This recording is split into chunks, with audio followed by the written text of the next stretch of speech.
जय Malhar news चॅनलच्या सर्व प्रेक्षकांना सपना चौधरीचा नमस्कार। स्वातंत्र्याच्या 79 वर्षानंतरही मोजराबारीपाडाचे आदिवासी प्राथमिक सुविधांपासून वंचित, रस्ता, पाणी, वीज, शाळा, अंगणवाडी, दवाखान्याची बिरसा फायटर्स संघटनेची मागणी। तहसीलदार व गटविकास पंचायत समिती तळोदा यांना निवेदन। देशाला 79 वर्षे पूर्ण झाली असली तरी नंदुरबार जिल्ह्यातील तळोदा तालुक्यातील मोजराबारीपाडा गावातील आदिवासी बांधव रस्ता, पाणी, वीज, शाळा, अंगणवाडी, दवाखाना या प्राथमिक सुविधांपासून वंचित आहेत। तळोदा तालुक्यातील मोजराबारीपाडा हा पाडा ग्रामपंचायत वालेरी अंतर्गत येतो। मोजराबारीपाडा येथे 108 पेक्षा अधिक कुटुंब राहत असून 450 पेक्षा अधिक लोकसंख्या आहे। वालेरी ग्रामपंचायत अंतर्गत येणारा मोजराबारीपाडा वालेरी ग्रामपंचायत पासून 3 किलोमीटर अंतरावर दूर आहे। लोकांना येण्या जाण्यासाठी रस्ता नाही। गरोदर महिला किंवा आजारी व्यक्तींना बांबुलन्समध्ये चादर किंवा ब्लॅकेटमध्ये जोळी बांधून मोजराबारी ते वालेरीपर्यंत खांद्यावर घेऊन पायी पायी जावे लागते। पाणी नसल्यामुळे थेंब थेंब पाण्यासाठी आदिवासी महिलांना डोंगरदऱ्यातून वन भटकावे लागते। वीज नसल्यामुळे येथील रहिवासी रात्री अंधारात राहतात। मऊ मात्रा ज रा मात्रा बा मात्रा रई मात्रा पा मात्रा ड हलंती आ मात्रा त 60 पेक्षा अधिक लहान बालके आहेत। गावात शाळा व अंगणवाडी नसल्यामुळे येथील बालकांना शिक्षणापासून वंचित राहावे लागत आहे।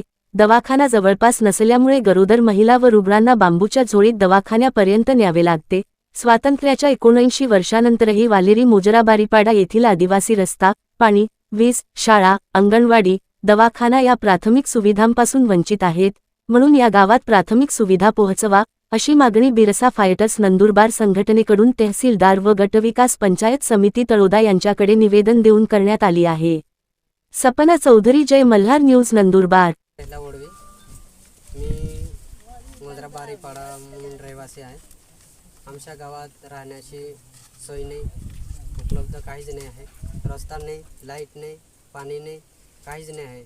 इथे आजारी पडला माणूस त्याला आम्ही झोला बांधून बांबूच्या झोला बांधून चादराशीने आम्ही इथून पायी 3 किलोमीटर घेऊन जातात वालेरीपर्यंत। तिथून आम्ही ॲम्ब्युलन्स किंवा गाडीने आम्ही घेऊन जातात दवाखान्यात। अशी परिस्थिती आहे, प्रत्येक टायमाला असंच आहे। इथे तळोद्याला घेऊन जायचे आम्हाला, तळोद्याला जा कुठेही जा पण तिथून आम्हाला गाडीची व्यवस्था भेटते। पण इथून ते वालेपर्यंत जायला आम्हाला खूप अडचण आणि रात्री जेवण बनवायचे आम्हाला उजेड नाही, लाईट नाही अंधारात। मग चिमणीने राखील घेऊन केरोसिन तो घेऊन मग त्याच्याने चिमणी पेटवून मग आम्ही जेवण बनवतो। तसं करून आम्ही जेवण काढतात। आणि तसं आपण लाईटचं हे झालं आणि रस्ता असे पण हे आपण सांगितल्याप्रमाणे 3 किलोमीटर आहे आपल्या मोजराबारी वालेरी ग्रामपंचायत येते। आम्ही नवीन आहे, 25 ते 30 वर्षे झाले इथे राहून।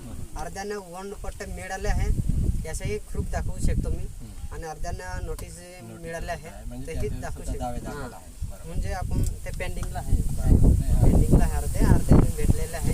पण आम्हाला इथे काहीच सोय नाही। जेव्हा हे खासदार आमदार एकदम आहे खूप, ते कार्यसम्राट आहे, सांगतात ते कार्यसम्राट म्हणजे तोंडाने सांगून कार्यसम्राट सांगतात, पण कामाने काहीच नाही आहे। ते आम्हाला बघायला पाहिजे। तुम्ही पाणी समजा तिथून ते बारी दिसतं तिथून पाणी पाणी ते 400 ते 500 दाखवून द्या, 500 ते 300 किलोमीटर म्हणजे 15 मीटर मीटर एवढं करून आम्हाला पाणी घेऊन येतात। प्रत्येकांची अशीच हाल आहे। डोंगराच्या खाली म्हणजे घाटाच्या खाली घर आहे, मग पावसाळ्याच्या वेळी कसं म्हणजे उघडा फुटतं सर, तेव्हा कसं दगड माती येतात, मग खाली घर राहतं, मग डायरेक्ट दाबले जातात। तो घर सोडून मग दुसऱ्याच्या घरी जावं लागतं, नाही इलाज काय करून आपलं घर बैल म्हैस हे सोडून मग आपण दुसऱ्याच्या घरी म्हणजे जपायला जावं लागतं। अशी परिस्थिती पावसाळ्याच्या टायमाला येतात। आता बरं आहे, पण पावसाळ्याच्या टायमाला खूप अडचण येते। एवढं सांगून माझे 2 शब्द संपवतो। जय हिंद, जय महाराष्ट्र, जय आदिवासी। फक्त पानियों भी अड़चन है, आना में लाइटी अड़चन है, रोडो अड़चन है। हम आते सोमा पड़े है, पानी पड़े थे, हमें दूर जाऊँ पड़े है, वारली जाऊँ पड़े है, ते बरहा तो दियो हम कंडवा जाते है एनो जा है। हमें एक रोगी दुखी हुई हो कई हुई हो ते चोली बांधित ने जाऊँ पड़े या पहाड़ में देखे नीचे ने जाऊँ पड़े हम जे ते हिते भी आमहु उबुन जजबे गाँव ठाण जजबे रोड जजबे लाइट जजबे पानी पट्टी जजबे ए दन सब दर्शन